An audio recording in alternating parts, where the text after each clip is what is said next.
pemirsa Jawa Post TV, selamat datang di Kursi Panas, sebuah program persembahan dari Jawa Post TV untuk Anda semuanya yang akan membicarakan berbagai macam hal terkait politik, mulai dari kancah lokal maupun nasional. Dan senang banget untuk hari ini ada Tori Andromeda yang siap banget untuk menghadirkan narasumber dan juga tokoh yang akan kita tanya-tanya juga terkait politik di 2024 nanti yang sepertinya tidak hanya menghangat ya, tapi semakin memanas seperti program kita Kursi Panas. Langsung saja kita akan ketemu sama satu sosok yang sudah malang melintang sebenarnya di dunia politik. Sudah pernah di Pacitan, sudah pernah di mana-mana di Ponorogo khususnya ya. Langsung saja ini dia, semoga tidak salah sebut. Ada Mas Ari Hersofiawanudin. Assalamualaikum Mas Bilowo ya. Iya. Panggilan akrabnya Mas Bilowo. Selamat datang di Jawa Post TV, Mas Bilowo. Yes. Apa kabar? Baik. Baik ya, alhamdulillah ya. Oke, seperti penampilannya kayaknya santai ya. Sering ke warung ya. Ngopi. Tim ngopi. Ya, Sudah betul. ada bajunya sudah dipertegas ya. Oh, sudah. Oke, saya panggil Mas ya. Ya. Mas Bilowo, biar kelihatan muda aja gitu. Mas Bilowo, perkenalan dulu lah ya Ya. ke seluruh rakyat Indonesia yang lagi nonton Jawa Post TV. Siapa sih sebenarnya Anda ini? Iya. Nama saya Ari Hersofiawanudin, biasa dipanggil Bilowo. Saya asli Pacitan sebenarnya. Oh, asli Pacitan. Oke. Istri Ponorogo. Jadi sejak 2010 saya tinggal di Ponorogo. Oke. Sekaligus karena sudah hobi saya itu sosial masyarakat, akhirnya kita menetap di Ponorogo sekaligus sambil menyelam minum air, tetap menjalankan aktivitas politik. Oke. Kalau untuk rekam jejaknya sebelumnya pernah menjabat di mana aja, Mas Bilowo? Alhamdulillah saya di 2024 kemarin itu sempat 2004 kemarin saya menjadi anggota DPR di Pacitan. Oke. Sampai 2009 dari partai kecil waktu itu, Partai Patriot. Terus saya mencalonkan lagi nggak jadi. 2019 saya mencoba di Partai Nasdem. Oke. Jadi saya masuk di Partai Nasdem itu di 2019 sekaligus mencalonkan diri ke DPRD Provinsi nomor 9 waktu itu. Tidak jadi, waktu itu yang jadi Pak Mirza dan Pak Yakni. Oke. Terus ini di pileg ini saya maju lagi nomor 12. Oke. Dapilnya tetap dapil 9. Dapil 9 Jawa Timur Provinsi ya. Jawa Timur Itu ya. meliputi Ponorogo, Pacitan, Trenggalek, Magetan, Ngawi. Yes. Oke. Jadi setelah di 2019 sempat tertunda lah ya niat baiknya untuk bisa mengabdi ke masyarakat. 2024 ini Insya kembali Allah. lagi hadir ya. Amin. Nah ini dia. Jadi satu opsi yang sepertinya bisa diperhitungkan lah untuk masyarakat ya. Ada kehadiran Mas Bilowo ini yang notabene beliau ini juga sudah punya pengalaman sebenarnya di pemerintah di DPRD Pacitan ya waktu itu ya. 5 tahun. Betul ya? 2004 Betul, ya? 2004 sampai 2009. Nah, sekarang di provinsi nih, Betul. di 2024. Nah, menarik juga kalau misalnya kita ngelihat ya 2024 sepertinya apa ya, kontestasi politiknya semakin panas ya, Mas Bilowo. Tapi penasaran juga sama jenengan nih. Kenapa sih tertarik sama politik gitu? Kenapa pada akhirnya mau kesana kemari untuk bisa pengen mengabdi ke masyarakat? Jadi orang sekarang itu tidak begitu melihat politik sebagai alternatif aspirasi. Oke. Seringkali melihat politik itu kotor. Ya. Seringkali melihat politik itu buruk. Gitu. Padahal Itu sepertinya banyak banget di stigma seperti itu. ya. Betul, Pemikiran orang-orang betul. sepertinya seperti itu ya. Untuk itu, kenapa saya tetap suka dan hobi berpolitik itu supaya masyarakat jangan salah pilih. Jangan sampai salah pilih kucing dalam karung. Iya. Ini yang kesadaran ini yang harus dibangun. Memang tidak mudah untuk membentuk kesadaran berpolitik itu tidak mudah. Makanya saya ingin menampilkan sebuah perubahan baru yang akhirnya saya bersandar di Partai Besar Nasdem yang menjadikan ikon perubahan. Makanya ketika saya maju ini yang saya tawarkan kepada teman-teman itu adalah bahwa jangan sampai IU salah milih orang gitu loh. Kalau IU salah pilih orang, maka aspirasi ini tidak akan tersampaikan dengan baik. Betul. Karena tidak tahu kalau asal coblos, misalnya tahu-tahu datang nih nyoblos, apa investasi politik apa yang sudah dibangun. Betul. Ya kalau cuman tidak tersampaikan aspirasinya aja, tapi lebih dari itu, semisal wakil rakyatnya juga pada akhirnya melakukan tindakan-tindakan yang kotor ya, pada akhirnya melakukan korupsi dan lain-lain. Nah itu. Selain itu bahwa yang terpenting dari regulasi 5 tahunan ini bukan menjadi event hanya untuk sekedar euforia politik saja, tapi memilih calon yang ke depan 5 tahun itu betul-betul aspirasi atau kegiatan-kegiatannya itu jangan sampai jadi anggota dewan terus berarti itu nggak ada suaranya kemana-mana. Ini yang kemudian menjadi masalah juga canggung, dan ini yang kemudian sampai sekarang adalah yang berjalan adalah politik uang. Jadi investasi politik pribadi seringkali kalah dengan politik uang. Itu artinya menurut Anda banyak juga wakil rakyat kita, orang-orang yang sudah duduk di pemerintahan, duduk di legislatif juga khususnya, itu tidak sesuai dengan marwah yang diberikan masyarakat dong? Banyak. Apa yang ditemukan? Seperti halnya adalah ketika saya turun ke lapangan ke sebuah RT katakanlah, RT ini hampir tiap pileg itu berubah pilihannya. Kalau dulu milih ini saya datangi, kenapa kecewa? Sebab dulu saya milih sana nggak diurusi. Nah itu. Ya ini sistem ini yang sekarang lagi berjalan. Tidak ubahnya ini adalah kegiatan tahunan biasa. Ini yang menjadi tidak menarik. Ketika kaum intelektual, kaum muda tidak begitu hadir ikut menyadarkan bahwa pentingnya investasi politik untuk perubahan itu ada di anak muda.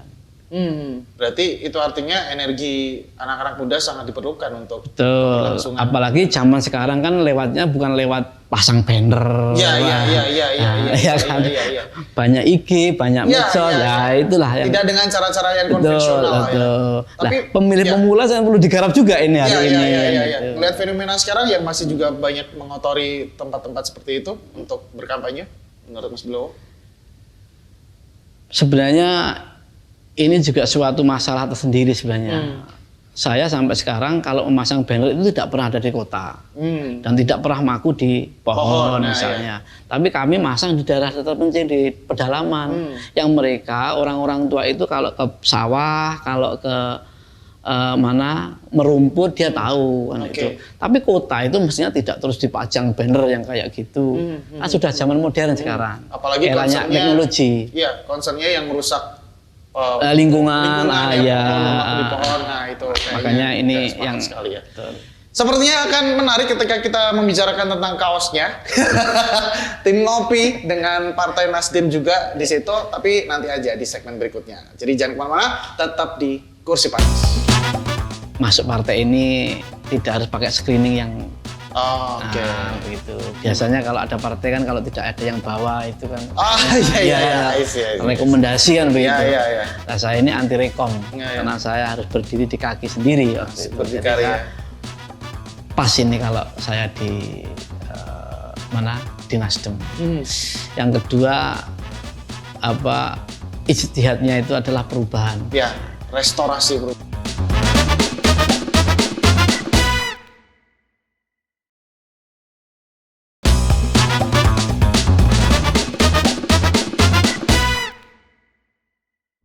Back again on Kursi Panas, masih juga bersama dengan Mas Bilowo. Senyumnya. Oke, Mas Bilowo, ini kan juga kontestasi politik 2024 semakin sengit ya, semakin panas, semakin banyak ya drama di mana-mana dan lain-lain. Tapi balik lagi ke Mas Bilowo sendiri, memasuki partai atau memasuki sebuah partai ini merupakan salah satu keputusan yang pastinya butuh perhitungan tersendiri ya, apalagi semangat dari partai masing-masing ini juga harus sesuai dengan prinsip kita. Nah, kenapa pada akhirnya Mas Bilowo ini melabuhkan hatinya ke Nasdem? Yang pertama, saya masuk Nasdem itu proses sangat mudah. Waktu itu saya kenal dengan salah satu tokohnya dan begitu diajak mengikuti ke dalam partainya, saya baca platformnya itu sederhana. Nggak begitu ribet kan itu. Sesederhana apa misalnya? Misalnya masuk partai ini tidak harus pakai screening yang Oke. begitu. Biasanya kalau ada partai kan kalau tidak ada yang bawa itu kan Iya. rekomendasi kan begitu. Iya. Nah, saya ini anti rekom Iya. karena saya harus berdiri di kaki sendiri waktu itu. Jadi Berdikari ya. pas ini kalau saya di di Nasdem. Yang kedua ijtihadnya itu adalah perubahan. Ya, restorasi perubahan. Ketika bicara perubahan itu kan ya kalau mungkin ada teman-teman yang sudah mengenal saya di Ponorogo itu kan saya suka juga perubahan. Kemudian dengan perubahan inilah ada kemajuan. Walaupun perubahan itu tidak pasti berhasil. Semua kegiatan politik kan tidak perlu uji coba. Iya. Bahwa Indonesia hari ini masih berumur sangat muda sekali untuk politik. Jadi dengan perubahan itu kemudian cocok dengan saya. Wah ini partai perubahan. Gitu. Dengan jiwa anak muda lah. Iya. Walaupun waktu itu saya baru kan itu. Ya, karena perubahan merupakan satu keniscayaan juga ya. Insya Allah niatan perubahan itu akan membawa dampak. Memang tidak terukur dengan signifikan, tapi paling tidak ada sedikit perubahan itu sudah cukup untuk melakukan sebuah langkah besar. Oke. Nah, kalau kita ngomongin sepak terjang dari Mas Bilowo sendiri, sekali lagi juga beliau ini tidak hanya aktif di partai politik saja, tapi berbagai organisasi. Iya. Menarik ketika kita melihat yang dulu-dulu bahwa Anda ini juga salah satu advokat juga. Iya. Kemudian Ketua Karang Taruna Kabupaten Ponorogo. Nah, ceritain dong. Selain itu bahkan ada beberapa organisasi lain yang sempat dijalani. Ya, jadi waktu itu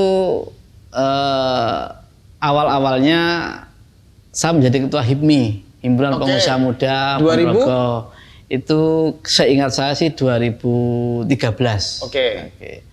Saya waktu itu punya warung namanya Oposisi Warkop. Banyak teman yang tahu juga tempat dialog, tempat aktivis anak-anak PMI, HMI ngumpul untuk berdiskusi dan sebagainya. Ya, dulu waktu itu di zamannya. Setelah itu kita ada kegiatan-kegiatan kemahasiswaan juga. Saya juga mengadvokasi juga. Setelah itu saya sempat menjadi ketua pemuda Pancasila juga. Satu periode. Setelah itu saya berhenti. Nah, terus saya berpikir, loh, Ponorogo ini Karang Tarunanya belum terbentuk. Nah, begitu. Saya akhirnya komunikasi dengan Pak Bupati waktu itu, Pak Ipong. Terus saya juga komunikasi ke Jawa Timur. Akhirnya saya membentuk Karang Taruna di Ponorogo. Pertama kali ketuanya adalah saya. Dan saya waktu itu membaca literasi sejarah Ponorogo, sekaligus saya kasih nama ketua Karang Taruna Ponorogo Pramanaraga namanya. Pramanaraga. Jadi Pramanaraga ini nama sebelum Ponorogo ada? Belum ya, sebelum Ponorogo lahir, saya baca di literasi sejarah itu namanya Pramanaraga. Saya kasih nama itu, saya waktu itu rapat dengan teman-teman kecil dan disepakati nama itu. Berarti Karang Taruna pertama ini ya? Pertama kali ketuanya. Iya. Keren, Mas Bilowo. Dan waktu itu saya membentuk hampir separuh desa. Waktu itu saya juga menyampaikan pesan kepada eksekutif bahwa pemuda itu harus diberdayakan. Gitu. Makanya waktu itu ada intervensi dari pemerintah bahwa ada anggaran 10 juta untuk Karang Taruna Desa waktu itu. Dan itu berjalan. Tapi kalau sekarang kayaknya sudah tidak ada itu. Karena rezim sudah berubah. Ya. Tapi paling tidak saya pernah membawa perubahan. Ini yang penting. Sudah dilakukan ya? Sudah dilakukan. Dan itu terbukti. Iya. Membentuk Karang Taruna juga di Ponorogo. Ini merupakan pertama kalinya Karang Taruna terbentuk di Ponorogo, Pramanaraga. Menarik kalau kita melihat sepak terjang Mas Bilowo ini bahwa sepertinya Anda ini cukup concern dengan anak-anak muda ya. Mulai dari HIPMI, Himpunan Pengusaha Muda Indonesia, kemudian Pemuda Pancasila, kemudian Karang Taruna yang isinya juga anak-anak muda. Sepotensial apa anak-anak muda untuk perubahan kita, Mas? Sebenarnya anak muda ini kalau bicara potensinya sangat bagus. Cuma anak muda yang sekarang ini sudah mulai berubah kehidupannya dari 5 tahun lalu yang sekarang. Gitu. Nah ini harus ada pendekatan-pendekatan secara personal dan edukasi dialog. Sekarang itu kan anak muda kalau di warung biasanya cuma duduk berempat tapi tidak ngomong, Mas. Sitting, talking, but doing nothing. Nah itu. Jadi ini yang kemudian peran ngopi yang kemudian menjadi isu politik menjadi tidak isu politik. Betul. Jadi kalau dulu saya buat warung oposisi itu begitu datang HP ditinggal kita diskusi. Oke. Mana jalan rusak, isu apa yang ada di daerah, ayo kita angkat. Isu-isu kebangsaan ya. Isu-isu ya lokal aja nggak usah muluk-muluk. Ya. Buat apa kita melihat jauh ke Jakarta, wong depan sendiri aja sudah. Ya. Hal-hal inilah yang harus dibangun untuk mengkomunikasikan. Oke. Dan tentunya ini menjadi bahan yang sangat besar. Apalagi media sekarang ini kan tidak bisa terbendung. Radar belum ada berita, medsos sudah muncul. Betul. Misalnya ada berita apa di sana, medsos sudah duluan, baru teman-teman, oh ya ada informasi, baru datang kan begitu. Ya. Itulah cepat kilat, itulah hari ini pemuda mestinya harus tampil beda. Kita juga punya tugas penting untuk memfilter itu semua ya. Betul. Karena pastinya kita juga anti hoax, anti Betul, berita-berita kebohongan. betul. Itu artinya sedekat apa Mas Bilowo dengan anak-anak muda? Sampai hari ini alhamdulillah saya masih dekat dengan teman-teman karena Masih sering berdiskusi dengan mereka? masih sering beberapa teman-teman bahkan kalau mau ada aksi itu pasti konsultasi. Oh, ya? Apa gimana, mau ada apa, kami menjadi bagian untuk memberikan arahan gitu loh. Memberikan rambu-rambu aturan, kamu nggak boleh begini, harusnya begini kan begitu. Oke. Supaya adik-adik ini kalau tidak ada yang mengarahkan, tidak ada mentornya, maka juga akan berbahaya. Ya, Banyak penumpang gelap, Ya, kasihan mereka. Ya, betul. Kira-kira itu. Ya. Busuk. Oke, pembicaraan kita semakin menarik sepertinya bersama dengan Mas Bilowo. Jadi jangan kemana-mana, tetap pantengin terus Kursi Panas. Sebanyak mungkin saya akan membangun infrastruktur. Jalan. Infrastruktur, ya? Itu aja sudah, nggak muluk-muluk saya. Cuma mau bangun jalan. Kalau jalan sudah baru bicara lainnya, ekonomi, lain-lain. Karena infrastruktur, kalau ini berjalan dengan lancar, maka otomatis semuanya berjalan lancar. Ekonomi menjadi lancar, anak sekolah menjadi lancar, kesehatan juga menjadi lancar. Kan tidak lucu ketika hari ini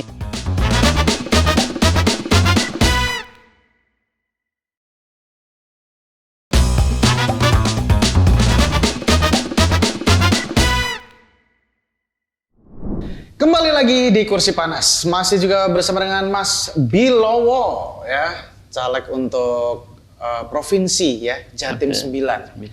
Mas Bilowo, 2019 sempat juga mencalonkan provinsi juga ya sama ya, dan ternyata masih belum diberi kesempatan waktu itu. Pengalaman dan evaluasi apa yang didapat dari pengalaman 2019? Yang pertama tentunya saya baru waktu itu. Tentu masih banyak hal-hal yang baru lah. Nah, karena saya baru mengenal di Nasdem. Walaupun waktu itu kami sudah beberapa organisasi dan teman-teman sudah banyak kenal.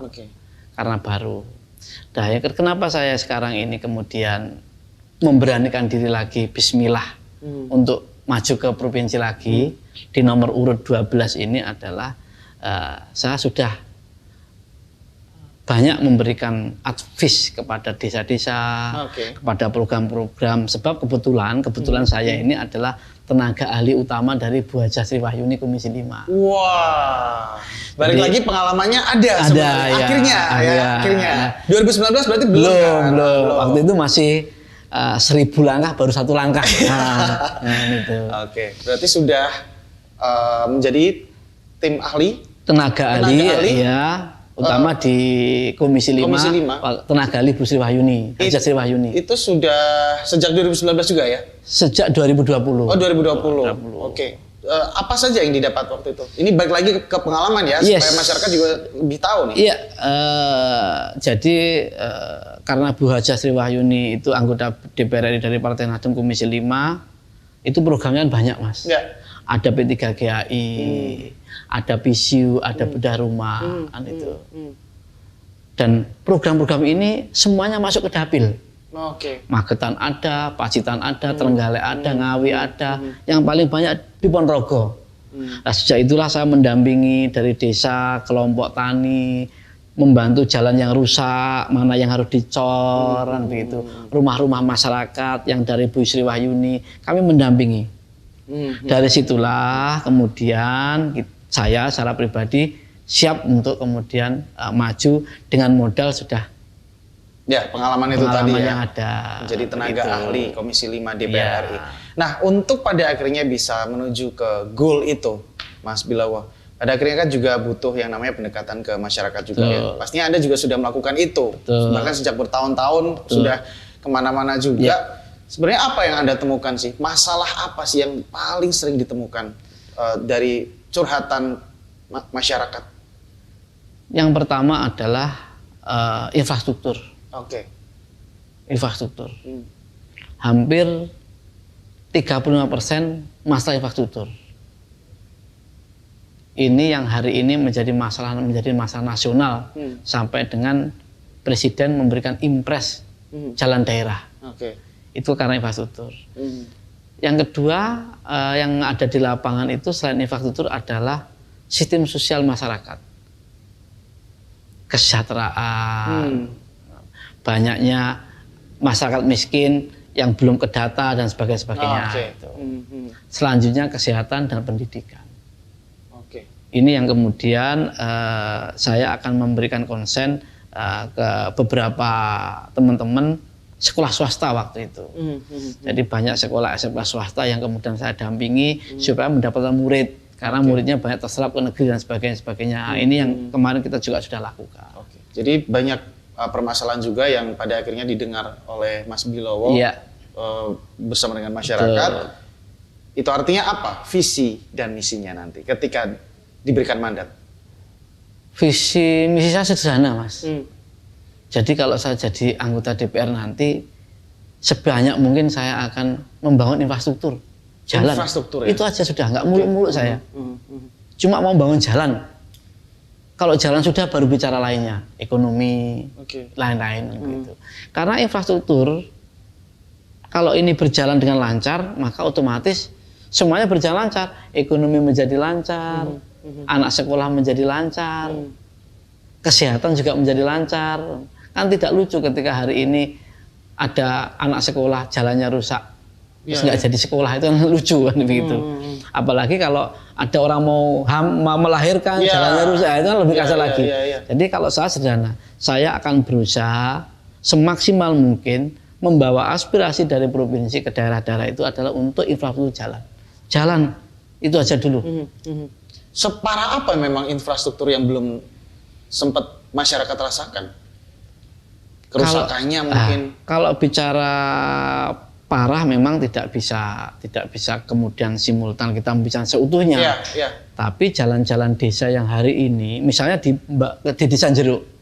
Di Desa Jeruk itu ada satu namanya Dusun Tukung, wilayah Tukung. Itu berbatasan dengan Sempu. Itu jalan setapak. Itu masih ada 1,5 kilo. Padahal di situ itu ada sekitar 800 orang, Mas. Bayangkan, setapak itu masih sampai sekarang ini. Dan kemarin saya datang ke sana, saya berbicara dengan berbagai macam komunikasi dan dialog, kita sudah ada komunikasi.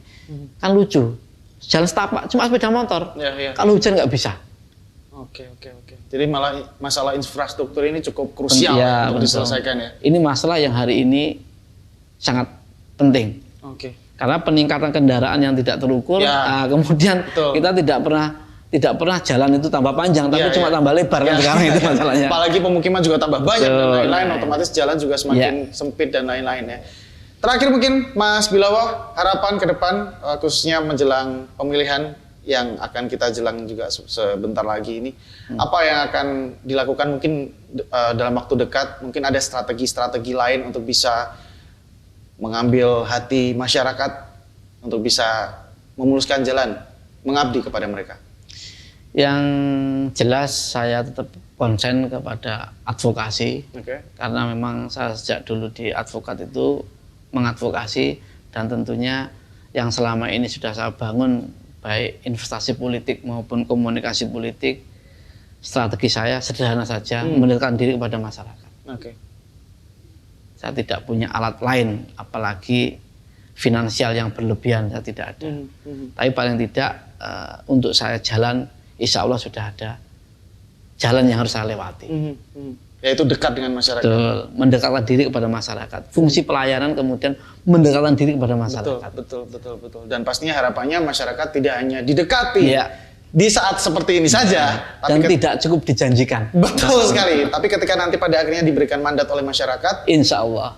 ya semua hal-hal yang tadi juga menjadi concern, menjadi Amin. masalah ya yang juga ditemukan sama Mas Bilowo di lapangan, berbagai macam curhatan dari masyarakat itu bisa diberikan solusi konkretnya. Itu dia. Mas Bilowo, terima kasih banyak. Yes. Tos dulu dari jauh. Iya. Terima kasih banyak sudah mampir ke Terima Jawa Post kasih, TV. sama-sama, Semoga Mas. kedepannya Ya. apapun yang dilakukan semoga menjadi barokah ya. Dan ketika memang misalnya diberikan mandat oleh masyarakat, diberikan kepercayaan, bisa memberikan apapun yang terbaik untuk masyarakat. Betul. Itu dia ya. Ya. Bravo, sukses selalu. Sip. Mas Bilowo. Ya, itu dia obrolan kita bersama dengan Mas Bilowo ya. Salah satu tokoh yang juga sudah banyak sekali melakukan banyak hal, pengalaman di bidang politik, organisasi, apalagi juga Ketua Karang Taruna Kabupaten Ponorogo. Luar biasa. Kita harapkan siapapun yang nanti akan diberikan kepercayaan oleh masyarakat bisa mengemban tugas dengan baik dan Amin. bisa memberikan banyak manfaat untuk masyarakat. Saksikan terus obrolan kita di Kursi Panas di episode berikutnya karena masih banyak sekali tokoh-tokoh dan juga narasumber yang akan kita hadirkan hanya di Jawa Post TV Madiun. Saya Toranto Meda beserta kerabat kerja yang bertugas mengucapkan terima kasih banyak atas perhatian Anda. Sampai jumpa di episode berikutnya di Kursi Panas.